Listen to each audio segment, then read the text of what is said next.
Amma ba'du, para jamaah sekalian rahimakumullah. Marilah kita lanjutkan kisah-kisah yang ada dalam Al-Quran, dan kita masih meneruskan sedikit tentang kelanjutan daripada kisah Nabi Sulaiman sepeninggal beliau, di mana pada malam ini kajian kita berjudul Misteri Haikal Sulaiman.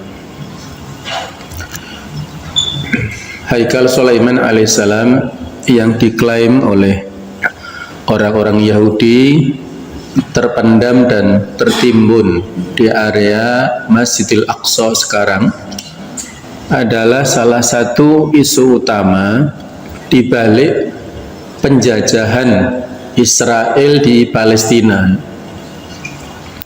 Haikal Sulaiman ialah tempat ibadah yang dibangun oleh Nabi Sulaiman alaihissalam, termasuk penyembelihan kurban persembahan kepada Allah Azza wa Jalla dilaksanakan di sana. Dalam haikal ini terdapat kuil suci dan tabut didirikan di kota Yerusalem, atau sekarang adalah dikenal Yerusalem, di atas Bukit Muria, di tempat yang sama Nabi Daud alaihissalam sebelumnya juga mendirikan tempat beliau untuk beribadah. Nah, jemaah sekalian, kata haikal sendiri berasal dari bahasa Sumeria, yaitu aikal, yang kemudian diarabkan menjadi haikal, yang berarti adalah bangunan yang besar.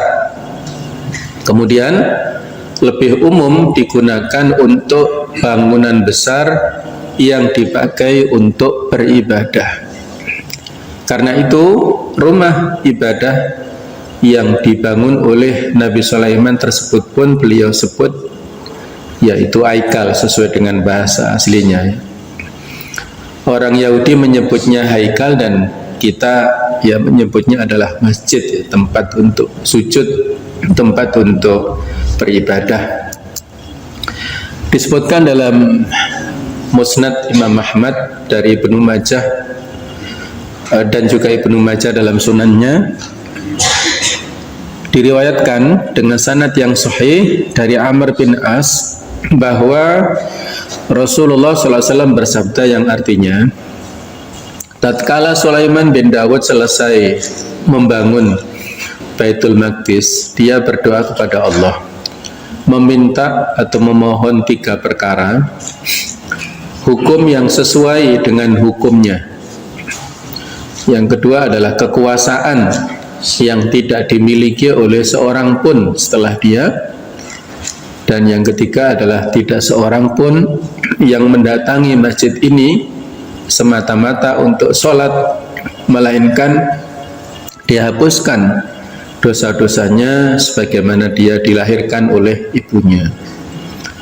Rasulullah SAW bersabda, yang artinya, adapun yang kedua, sesungguhnya Allah telah mengabulkannya. Dan saya berharap beliau juga diberi yang ketiga, ya. Jadi kalau yang kedua adalah Sulaiman diberikan kekuasaan yang tidak pernah dimiliki oleh seorang pun sepeninggal Nabi Sulaiman, ya. Kekuasaan yang sangat luas, yang tidak terbatas pada saat itu.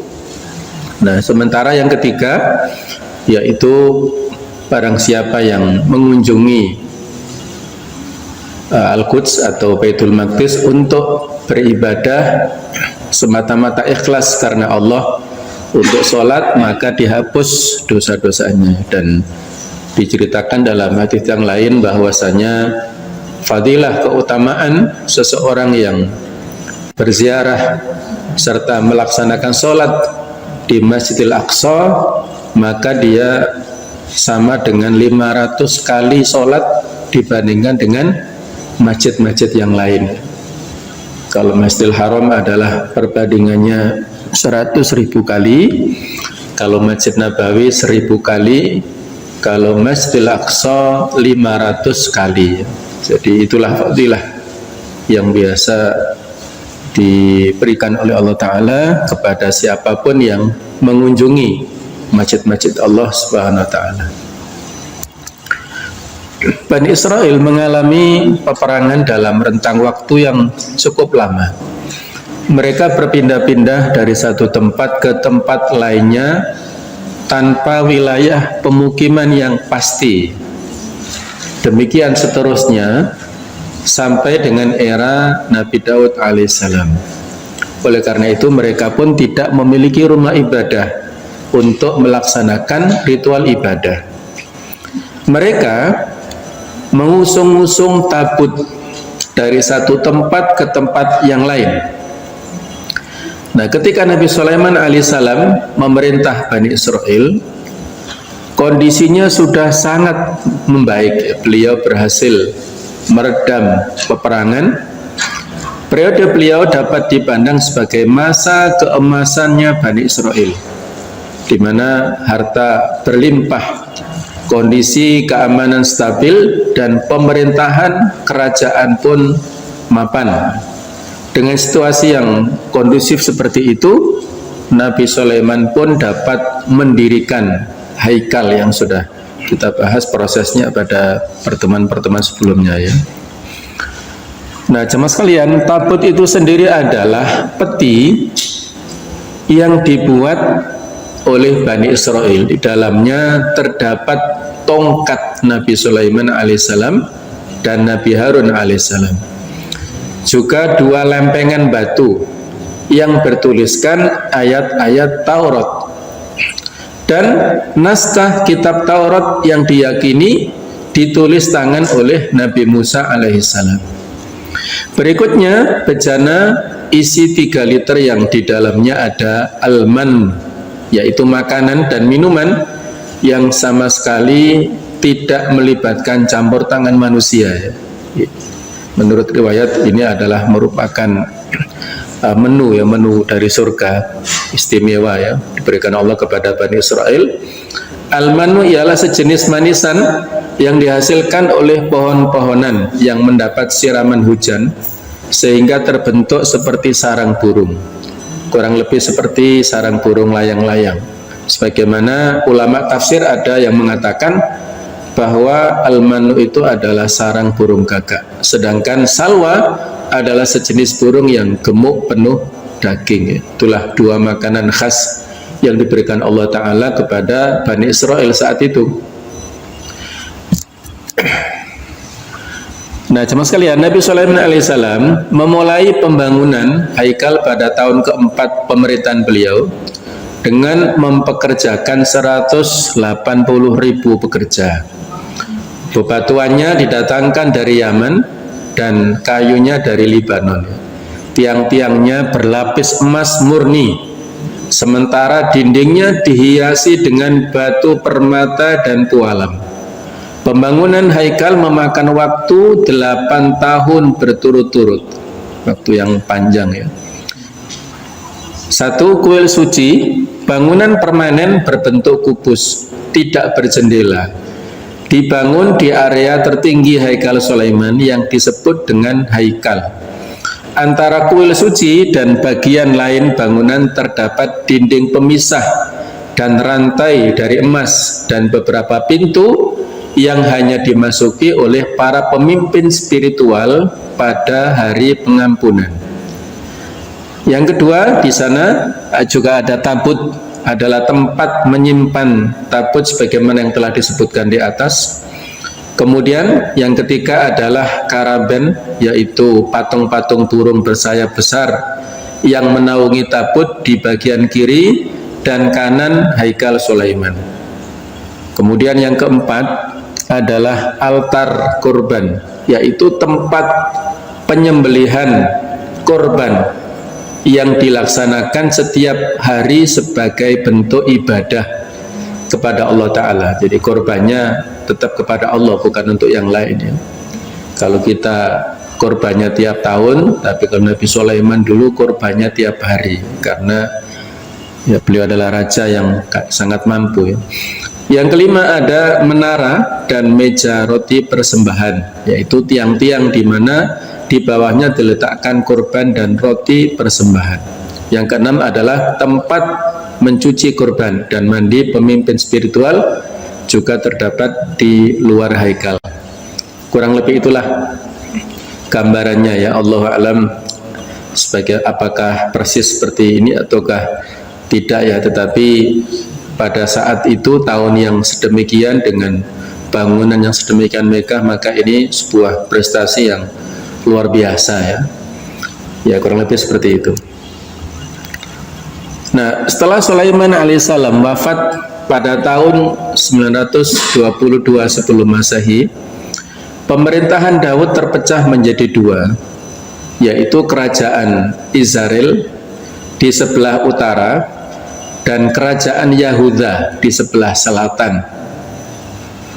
Di antara keduanya sering terlibat peperangan panjang hingga masa mereka dihancurkan oleh Bukhtanasar, Raja Babilonia, pada tahun 587 sebelum Masehi.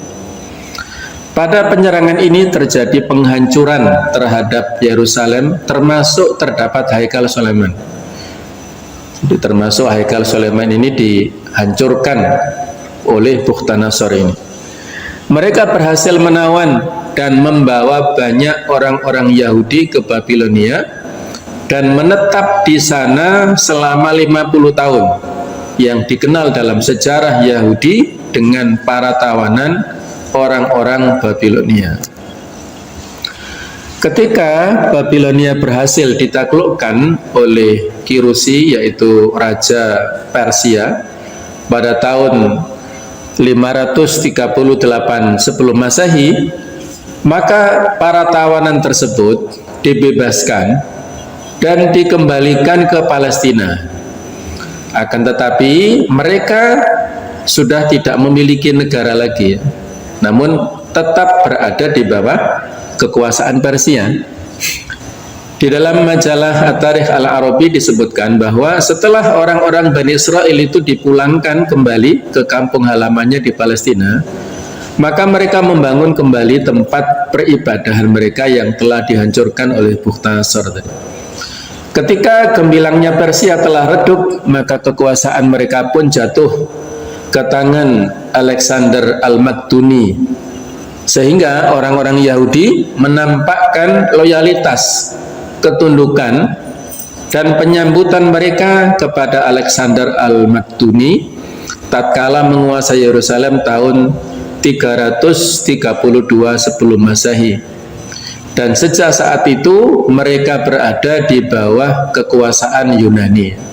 Jadi ini dekade era yang kedua ya. Jadi kalau tadi di Babilonia, di sini kiblatnya adalah ke Yunani. Setelah Alexander Al-Maktuni wafat, maka kekuasaannya terpecah di antara mereka. Mesir berada di tangan Ptolemes, sedangkan negara-negara utara diserahkan ke tangan Seleucus. Namun pada tahun 199 sebelum Masehi terjadi peperangan antara Ptolemes dan Seleucus yang kemudian dimenangkan oleh Ptolemes ini. Pada tahun 198 sebelum Masehi, Yerusalem jatuh ke tangan Raja Suria yang bernama Antiochus, dan sejak saat itu terjadi berbagai fitnah, cobaan ya, pemberontakan dan peperangan berdarah di Yerusalem hingga masa kedatangan pemimpin Romawi yang bernama Pompei pada tahun 63 sebelum Masehi, yang kemudian berhasil menguasai Yerusalem. Nah, sejak saat itu Yerusalem berada di tangan kekuasaan orang-orang Romawi dan menjadikannya sebagai salah satu bagian daripada negara Romawi. Pada saat inilah Isa bin Maryam dilahirkan, yaitu di kota Bethlehem di akhir pemerintahan Herodes pada tahun 37 sampai dengan 40 Masehi.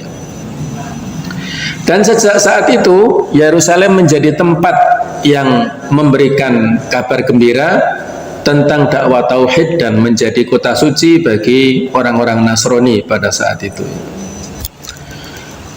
Nah, ketika orang-orang Yahudi melakukan pembangkangan dan pemberontakan terhadap pemerintahan Romawi di Yerusalem, maka penguasa Romawi yaitu Vespasian mengutus anaknya yang bernama Titus untuk menghentikan pemberontakan tersebut. Titus pun melakukan penyerangan terhadap Yerusalem pada tahun 70 Masehi dan berhasil membunuh banyak orang-orang Yahudi sehingga menyisakan Yerusalem menjadi kota yang hancur lebur dan porak-poranda untuk waktu yang sangat panjang, bahkan tidak dihuni kecuali oleh para penjaga dari para tentara Romawi. Kemudian orang-orang Yahudi mengadakan pemberontakan untuk yang kedua kalinya di Yerusalem tahun 132 Masehi sampai dengan dan juga 135 Masehi yang dikenal dengan pemberontakan Bar Kokhba. Akan tetapi penguasa Romawi berhasil memadamkan pemberontakan tersebut dan menghapus eksistensi Yerusalem dan membangun di atasnya sebuah kota baru yang dinamakan dengan Aelia Capitolina. Bahkan mereka tidak mengizinkan orang-orang Yahudi untuk menginjakkan kakinya di Mota Aelia sejak tahun 135 Masehi. Ketika pemerintahan Romawi terpecah menjadi dua dan Palestina masuk dalam kekuasaan Romawi Timur atau Bizantium, maka Aelia ini berada di bawah kekuasaan Bizantium sejak abad 4 Masehi hingga tahun 614 Masehi tatkala dikuasai oleh Sasani atau Kisra Perwis hingga kembali dikuasai oleh penguasa Bizantium yang bernama Heraklius tahun 627 Masehi. Kekuasaan Heraklius ini tidaklah berlangsung lama sehingga kaum muslimin berhasil membebaskan kota Aelia pada tahun 15 Hijriah atau 636 Masehi, yaitu pada zaman pemerintahan Khalifah Umar bin Khattab. Dan sejak saat itu kaum muslimin memperbolehkan orang-orang Yahudi untuk kembali ke Al-Quds. Nah, inilah titik baliknya ya, coba. Jadi mereka sudah tidak memiliki eksistensi, orang-orang Yahudi ini. Mereka terusir dari sana, kemudian pada saat beralih kekuasaan ke Heraklius, ini dikalahkan pada tahun 15 Hijriah pada saat pemerintahan Khalifah Umar. Itulah kaum muslimin menguasai Palestina ya. Dan karena kebaikan kaum muslimin, orang-orang Yahudi ini diperbolehkan untuk tinggal ya di sana, di sekitar Palestina sana. Inilah nanti yang menjadi titik baliknya dari sini ya. Nah, dari penuturan di atas tampaklah bahwa Haikal itu didirikan pada masa Sulaiman, dan setelah sempurna pembangunan Haikal tersebut oleh Sulaiman, ia mengalami kehancuran sebanyak 3 kali, yaitu ketika penyerbuan pasukan Bukhtanasar, Raja Babilonia tahun 587 sebelum Masehi, lalu berhasil dibangun kembali oleh orang-orang Yahudi setelah mereka dibebaskan oleh Al-Kirushi, Raja Persia. Haikal kembali dihancurkan yang kedua kalinya oleh Antiochus, Raja Suria, tatkala upayanya memadamkan fitnah yang dilakukan orang-orang Yahudi pada tahun 198 sebelum Masehi, lalu kembali direnovasi untuk ketiga kalinya oleh Herodes pada tahun 40 Masehi. Lagi-lagi Haikal dihancurkan oleh Titus, pemimpin Romawi, tatkala menyerang Yerusalem dan menjadikan kota itu hancur lebur, bahkan tidak didiami kecuali oleh para penjaganya dari tentara-tentara Romawi tadi. Nah, jamaah sekalian, adapun tentang posisi atau letak Haikal itu sendiri, sesungguhnya tidaklah terdapat dalil atau bukti ya, yang menunjukkan tempat didirikannya bangunan itu. Beberapa sumber menyebutkan bahwa bangunan itu terletak di luar pekarangan atau areal Masjidil Aqsa Sementara yang lainnya menyebutkan bahwa tempatnya adalah di bawah kubah sakhra atau kubah kuning, kubah emas ya. Sementara itu orang-orang Yahudi dan Nasrani berkeyakinan bahwa tempat Haikal Sulaiman itu berada di puncak Al-Haikal atau Al-Haram Asy-Syarif atau berada di bawah Baitul Maqdis. Karena itulah orang-orang Yahudi sejak beberapa tahun terakhir ini berusaha merobohkan Masjidil Aqsa untuk mencari Haikal Sulaiman di bawahnya. Nah, inilah ya keyakinan mereka bahwasanya Haikal Sulaiman itu bertempat di bawah Masjidil Aqsa, maka mereka membangun, menggali terowongan-terowongan ya, sampai saat ini. Akan tetapi itu semua hanyalah akal-akalan yang dicari-cari oleh orang-orang Yahudi saja untuk menghancurkan Al-Quds dengan mengatakan bahwa mereka akan mengembalikan Haikal Sulaiman ke pangkuan mereka. Nah, sebagaimana disebutkan di dalam berbagai sejarah kota Yerusalem, maka sebetulnya Haikal tersebut sudah betul-betul hancur dan porak-poranda, tidak berbekas saat terjadi penyerangan yang dilakukan oleh pasukan Romawi di bawah pimpinan Titus pada tahun 70 Masehi tadi. Sebelum pada akhirnya Yerusalem berhasil dibebaskan oleh kaum muslimin pada masa pemerintahan Khalifah Umar bin Khattab pada tahun 15 Hijriah. Nah, kurang lebih seperti ini ya. Di sini adalah Al-Qubbatus Sakhra, yaitu kubah yang berwarna kuning emas. Ini ada pemukiman muslim. Kemudian yang disebut Al-Masjidil Aqsa itu ini ya. Inilah yang disebut Al-Masjidil Aqsa, kubahnya warna hitam keabu-abuan. Nah, kemudian di sebelah baratnya ini adalah tembok ratapan yang biasa dipakai oleh orang-orang Yahudi untuk beribadah. Ya, mereka ibadahnya menghadap ke tembok ini ya, meratap-ratap. Dan di sini ada pemukiman Yahudi. Jadi, karena sejak tahun 70 Masehi sampai dengan 636 ini baru dibangun ulang oleh Umar bin Khattab ya. Sehingga pada saat peristiwa Isra-nya Rasulullah SAW, Masjidil Aqsa ini hanya sisa puing-puing saja, belum sebagus yang seperti kita lihat ini. Ini adalah merupakan peninggalan yang dibangun oleh Umar bin Khattab dan mengalami tentunya beberapa renovasi ya. Nanti insya Allah akan kita kaji lebih lanjut ya. Jadi yang berjasa membangun adalah Khalifah Umar bin Khattab radhiyallahu anhu ya. Nah, kurang lebih inilah gambarnya ya, tembok ratapan. Ini kan tadi Qubbatus Sakhra di sana, kemudian Masjidil Aqsa sebelah sana, ini sebelah baratnya. Ya, mereka orang-orang Yahudi di sini. Inilah tembok yang mereka yakini. Di sinilah kurang lebihnya ada lokasi ya. Di dulunya ada Haikal Sulaiman, mereka seperti ini ya, beribadahnya seperti itu. Kadang-kadang manduk-manduk seperti itu ya, versinya begitu ya. Ini dengan khasnya ya, khasnya ada kupluk warna hitam yang kecil seperti batok gitu ya. Itulah yang biasa dipakai oleh orang Yahudi. Kadang-kadang juga pakai putih juga, tapi kecil sekali ya. Nah, nah ini nggak tahu ini ada yang duduk-duduk, kayaknya ada pelajaran juga di sini ya, Allahu a'lam.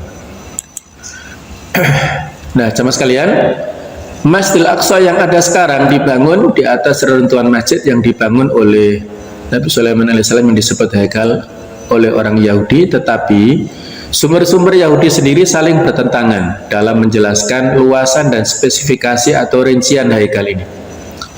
Dalam kitab Heskel dijelaskan bahwa panjang masing-masing pagar terluar ialah 500 kasbah, sehingga luas totalnya ialah 2,5 km persegi. Padahal pada saat itu luas Masjidil Aqsa tidak lebih dari 1 km persegi. Jadi berbeda antara yang sekarang dengan yang dulu. Inilah diantara bukti ketidakbenaran tuduhan orang-orang Yahudi. Pertentangan serupa juga terdapat antara Perjanjian Lama dan sumber-sumber Yahudi. Keterangan yang terdapat dalam Safar Raja-Raja pertama berbeda sekali dengan yang disebutkan dalam berita hari-hari kedua. Selain membuktikan kebohongan klaim Haikal Sulaiman versi Yahudi, pertentangan itu juga membuktikan bahwa kitab-kitab tersebut bukanlah kitab suci yang murni dari Allah. Mustahil ada kontradiksi semacam ini dilakukan oleh Allah Subhanahu wa taala. Jadi Allah, kalau kitabnya valid, tidak mungkin ada pertentangan. Kitabnya pasti ada, kalau ada pertentangan berarti ini buatan mereka, mereka sendiri yang membuat-buat. Jadi kalau Perjanjian Lama adalah Taurat, Perjanjian Baru adalah Injil. Sesungguhnya dalih orang-orang Yahudi dalam melakukan penggalian di bawah Masjidil Aqsa dalam rangka mencari dan meneliti situs peninggalan Nabi Sulaiman adalah kebohongan belaka. Karena Masjidil Aqsa berada di daratan tinggi yang terdiri atas bebatuan, bukan tanah atau padang pasir. Dengan demikian mustahil di bawahnya tertimbun situs-situs peninggalan Nabi Sulaiman.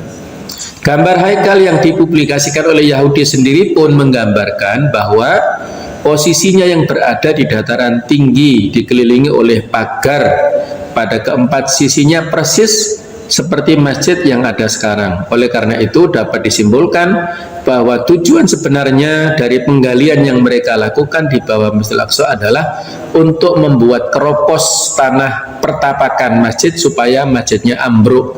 Itulah yang mereka inginkan ya, untuk mengambil alih posisi dari mereka tersebut.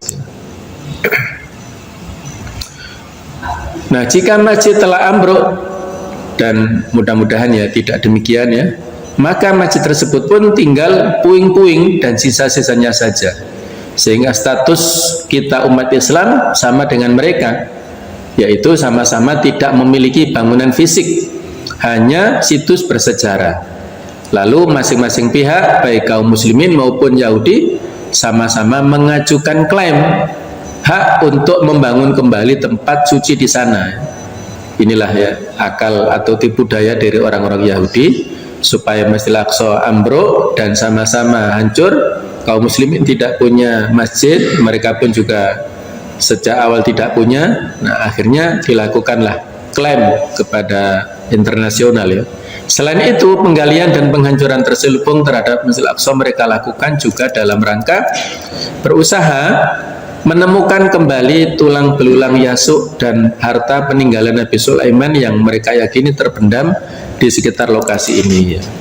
Patut diketahui bahwa Al-Quds berdasarkan piagam internasional itu tidak dianggap sebagai kota Arab maupun Yahudi, tetapi di bawah penguasaan Amnesty Internasional karena keberadaannya sebagai warisan peradaban dunia berdasarkan resolusi tahun 1947, yang berarti bahwa masyarakat internasional lah yang berhak menentukan bangunan apa yang lebih pantas dibangun kembali jika Masjidil Aqsa itu betul-betul runtuh.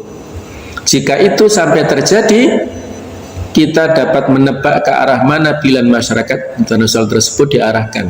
Jadi inilah kenapa kita harus mempertahankan mati-matian eksistensi Al-Quds ini, Masjidil Aqsa, karena kalau runtuh maka seolah-olah kaum muslimin tidak punya hak lagi, diambil alih oleh Amnesty Internasional ini. Nah, pasti kalau di polling suara umat Islam kalah kan, sehingga yang dibangun adalah versi mereka. Nah, itulah maka keberadaan Al-Quds adalah merupakan eksistensi kaum muslimin sedunia ya.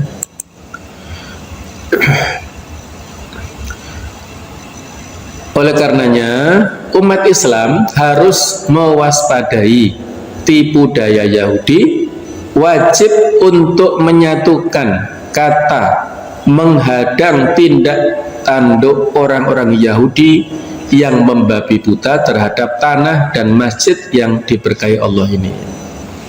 Sesungguhnya hal tersebut merupakan amanah di pundak kita. Hendaklah kita mencemaskan suatu pagi saat bangun tidur ternyata kita tidak lagi menjumpai Masjidil Aqsa di tempatnya, lalu kita pun menyesali, tetapi penyesalan di waktu yang tidak lagi berguna. Jadi sebelum apa yang kita khawatirkan itu terjadi, mari paling tidak kita berdoa ya untuk saudara-saudara kita di Palestina dan Al-Quds supaya tetap dijaga oleh Allah Ta'ala ya, merupakan kiblat pertama umat Islam, awalul kiblataini, sebelum Rasulullah SAW menerima wahyu untuk menghadap ke arah kiblatnya adalah ke Ka'bah, beliau menghadap ke Baitul Maqdis. Tapi pada saat beliau di Mekah, kan pada saat turunnya perintah sholat masih dalam peristiwa Isra itu ya, masih berada di fase Mekah. Itu walaupun menghadap ke Baitul Maqdis, beliau menjadikan Ka'bah itu di tengah-tengahnya. Jadi kalau Yerusalem, Baitul Maqdis adalah paling utara, kemudian Mekah itu selatan, maka beliau saat sholat, setiap kali sholat menjadikan Ka'bah itu jarak antara beliau menghadap dengan Baitul Maqdis. Jadi seolah-olah menghadap kedua kiblat.